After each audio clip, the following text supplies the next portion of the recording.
Wrestling back again with another Wwe Nxt review, and we are at the 12th of March 2024 as we're heading towards Stand and Deliver. We've got abductions and kidnaps tonight and all that crazy stuff, but nothing so crazy about the opener to this show, which was the LWO taking on the OTM.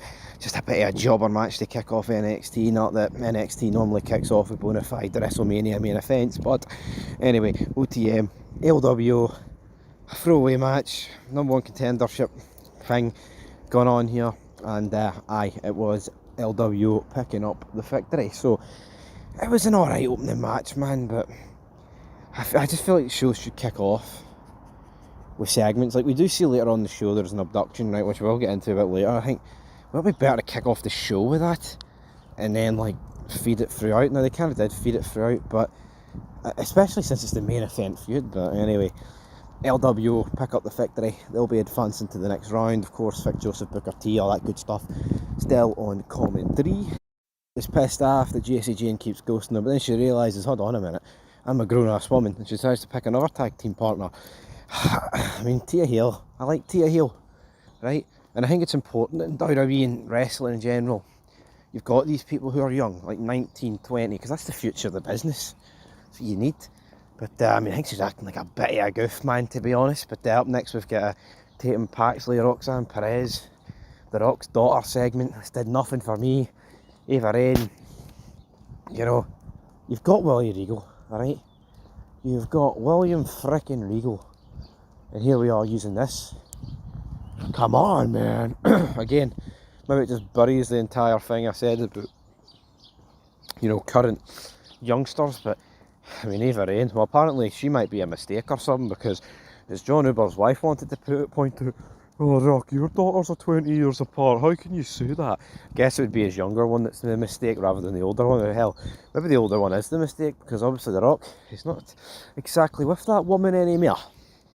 Segment ends with them two just having a bit of a brawl. We then cut to Tony D's restaurant, and what I like about this, I mean, it's a blatant rip-off of The Sopranos and any mob thing you've ever seen, but that's what they go for, man. Use stuff that was popular. I mean, that's why wrestling should, you know, take examples for these things, and also wrestling in the past when it was also once a great thing. You know, I'm all for creating new stuff, but if you can't create anything new, then you may as well not create anything new. You may as well just go to the old stuff. And I like the fact that it's like you've got like Tony D as Tony, then you've got like Adriana and Chris beneath him, because I would definitely say that, well then, she is more like Carmella the way she acts, but obviously age bracket, definitely more like Adriana, that's for sure. That's for damn sure. Yeah, this was a pretty good segment. We'll see what happens with it later on, with Eli Dragunov crashing it and talking to Tony D. I mean, this is good stuff, but the viewership doesn't tend to do as well for some reason. NXT, they're just like flippy dippy stuff. There's a lot of stuff on tonight's show that got buried. Up next though, we've got Lexis King taking on Mr. Stone. I mean, this has been an alright mini feud, but I mean, let's be real about it, man. Lexis King has to win this match. He has to win this match, man. He does win it, but it's almost like the feud's beneath him. I don't get it though. He came in, right, dropped the Brian Pillman name. That automatically made him feel bigger than what he is. Then he throws himself into a breakout star tournament, which he can't even win. I mean, come on. That's ridiculous. Like, you wouldn't see that in the past. And not that he's like a completely established star, like, but I mean, it's the developmental brand. You know, Goldberg, when he came into WWE, enough, drop his name and be like, I want to be called Bill.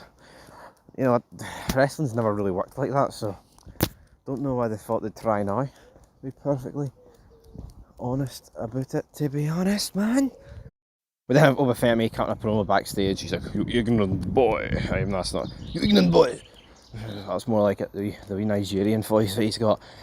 I mean, this guy came in, I mean, at least with this guy, it's a guy that won the tournament and they've pushed him with the championship. So again, I'm not going to bury this too much. Not the biggest fan of the guy, he's a bit of a boring big guy, but here, at least he's a big guy, at least he's not a vanilla midget.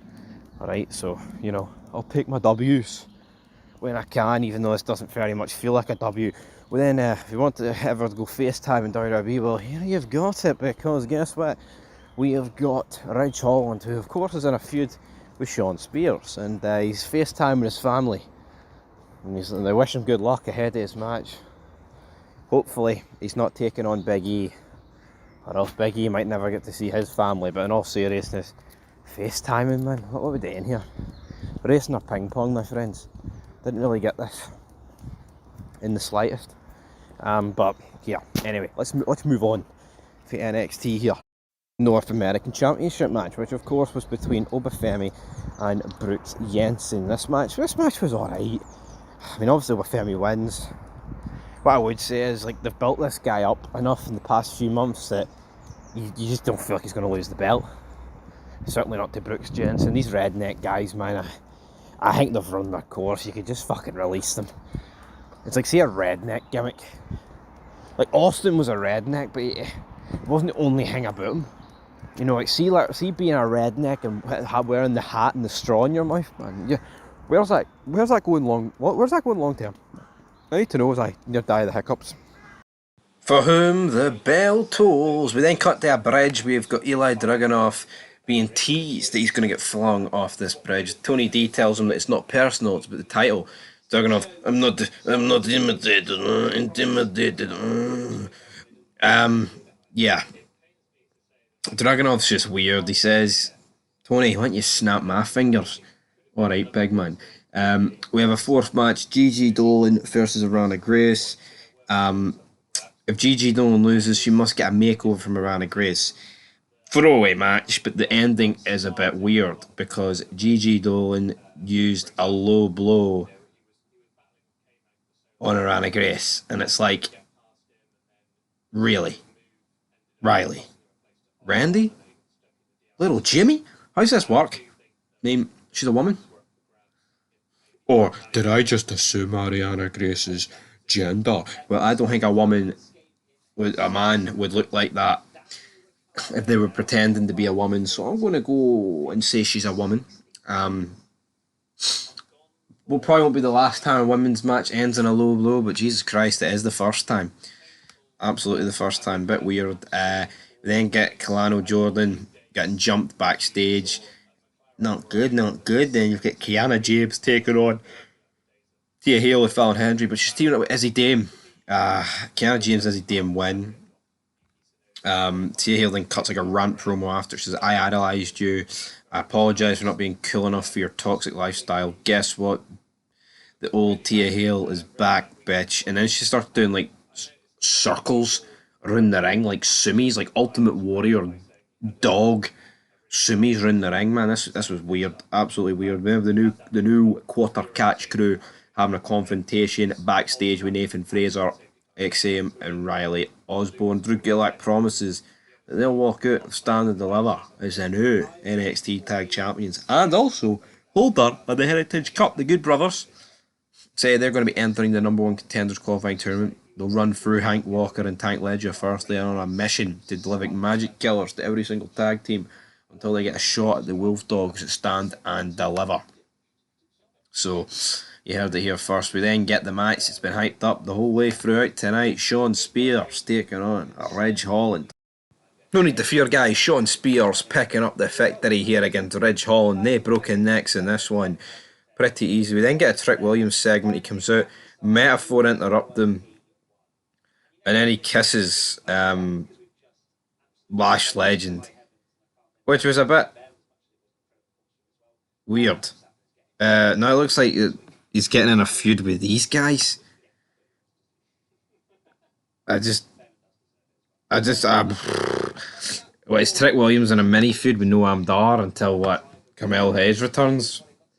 And return for what? I don't actually know what he's returning from, so it is what it is, guys. I mean, this NXT, I always enjoy most segments in NXT, but there's a lot to be left desired, you know what I mean, and all that good stuff. So we'll leave it there.